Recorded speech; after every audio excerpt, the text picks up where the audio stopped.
Jedidah, Yeah, good to see you. good to see you too. Good to see you here. You've just been around at our Bridging the Gap exhibition, Yeah, artwork from Lil Sullivan, yeah. and photographs from me, Christopher Aisha.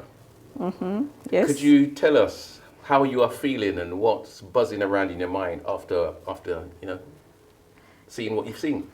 Yeah, well, I started with the Lil's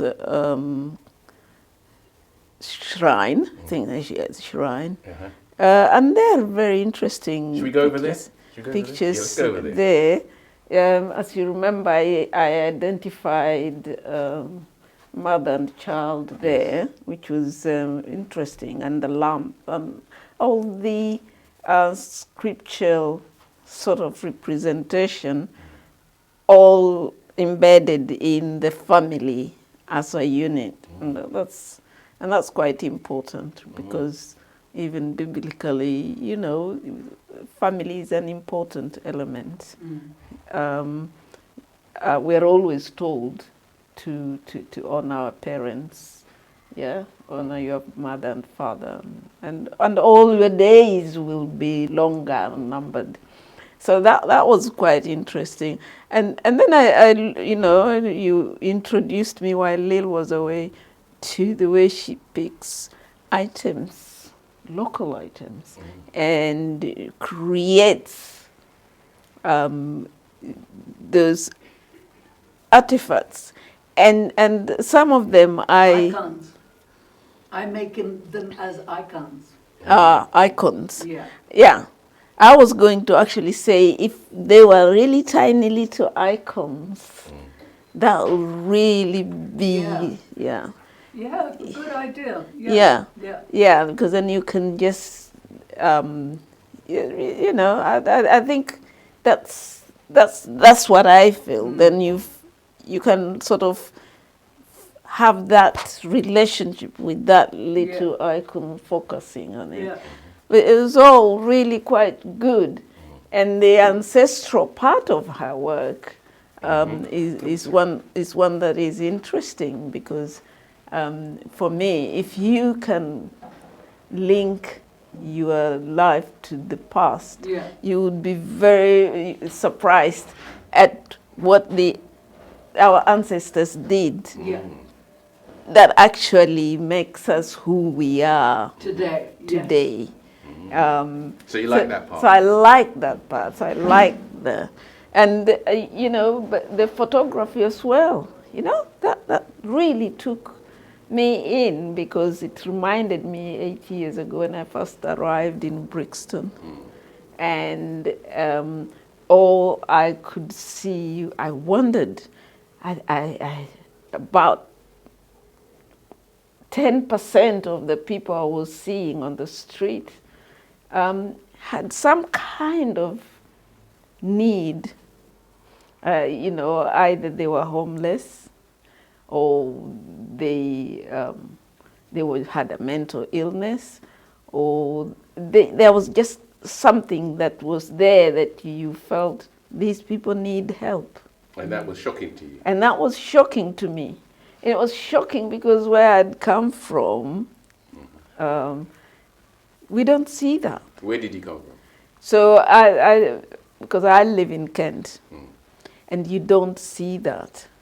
And that's where I live. We only had one homeless person at Christmas time, and he was overwhelmed because everyone brought their duvets, and he had a whole lot of foods and whatnot, because people just felt he needed to be looked after.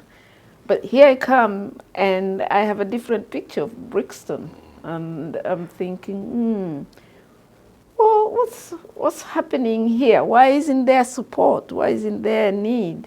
There is a need, but why isn't there someone who is doing something about this? But I've now come to accept that that's like Brixton's identity. And then you feel, actually, these people need to be there because that makes us feel good in Brixton. And that big sign of love Brixton. That's good. which Tell is us.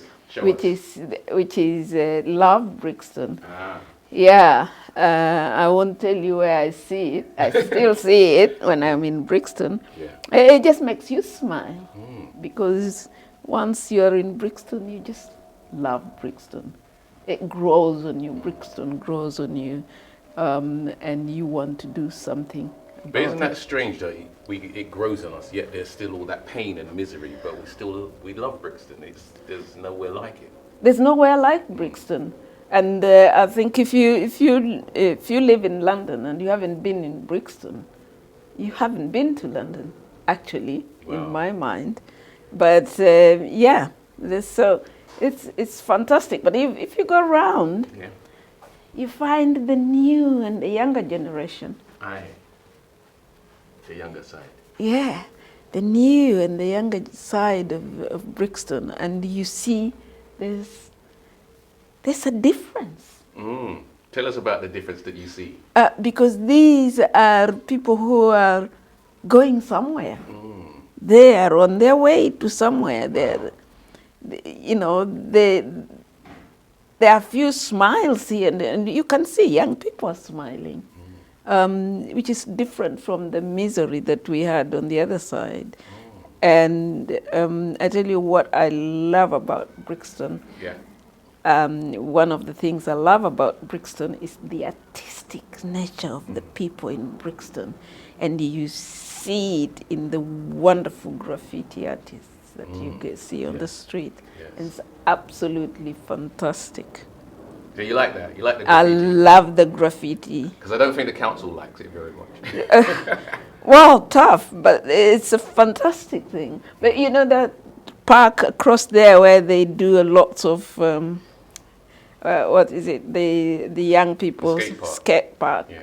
Yeah, they've done quite a lot of Yes, it there, that's and right. there used to be the Hall of Fame with the graffiti, and well, it may be a nuisance, but actually, it's the expression of the people of Brixton, isn't it? They are expressing themselves in the best way they know how to, and there is talent in that which we need to harvest. Yes. Yeah, So the exhibition as a whole, what would you say? fantastic. Come and see it. If you haven't been here, come and see it for yourself. My name is Elijah, also known as JahJah Souls. I'm a UK hip-hop artist, an entrepreneur, everything creative. And yeah, I was coming to support and yeah, take a look at what's going on. It's Brixton, isn't it? So I'm Brixton, this is Brixton. Yeah. When you see all these images packed together like this, what thoughts come into your mind? I was looking at someone on the other side just a minute ago. It just reminded me of when I was younger and seeing all the people in Brixton, like whether it's like from crackheads to mental health people, just the normal people that's selling fruits and veg or just walking about. And it reminded me of when I was younger. Because when you're younger, it's like it was fascinating. It brought back to my childhood when I was younger in Brixton, walking around. And there's one specific one that I saw with the guy with the smoking, and the thing was little like that. But I remember, That one over there. yeah, there it is. Yeah, so I remember enough of that, and I remember that how that used to look when I used to see not like the big man them around, and then they'll be smoking it right to the end, and they burn their fingertips. Yeah, but that picture made me smile. Like, yeah. So that kind of image affected you when you was coming up. Yeah. basically? No, you know what it is? Yeah, cause I used to always see it, and I used to be like, why do you make it go so little? It burns your hand. Don't dash it away. But it's like they just keep on going, and it's like, nah, when you're younger, remember, that's just like fascinating, like, that's gonna burn his fingers, definitely, because it's too small. And I just think, why are they smoking it so small? A sister yesterday was talking about there's a lot of misery, and maybe we should have focused on something different. Nah, misery. I don't think it's misery. I think that is part of Brixton, that struggle. I also believe that in that misery there's a happiness within it. Yeah, so I don't see it. And then whether you show the happiness, within the happiness there'll be some sort of misery. A lot of say you just filmed everyone smiling, there'll be a lot of fake smiles because there's a lot of misery within that you don't see. So I think it's balanced, and I think that's what makes Brixton. Like if you go somewhere else and then you come back to Brixton, it will make you smile just remembering, like, seeing everyone again, and that kind of sometimes it can be a grey vibe and like a could be an active vibe, a grey vibe, a sunny vibe, but that is Brixton. That's what makes Brixton. So, yeah. That's kind of a link between the pictures and the rapping. Yeah. Because the rappers Yeah, talk about stuff like that. This related to you. So that's what I'm saying. That's what's part of the creativity. That's what creatives tap into and look for. It's that uniqueness. It's that Brixton has that raw. I wouldn't say misery. I would just say it's that raw, authentic truth about Brixton. That's what it is. I wouldn't say misery. I'd say that's just the rawness of it, and it's just true. Yeah, it is what it is. People on benefits, people making money, people selling fruit, mental health, abuse, people fighting, people doing good, entrepreneurs. It's a mix of different people. So yeah, that's Brixton. Yeah, that's Brixton. That's the. Apart from the spliff tail picture, is there any one picture if we can walk around and point to? Because I know you said there was one with, I think, somebody's mum. Yeah, there's one, but I don't know, bro. I don't identify their mum, but I saw a picture of my friend's mum and a few people's mums, and some of them were going through mental health problems and whatnot, but they're always in Brixton, so it's like their face of Brixton. Yeah, so yeah, that was yeah. How do you critique real life? Like it's real life. How do you critique that? It just is what it is.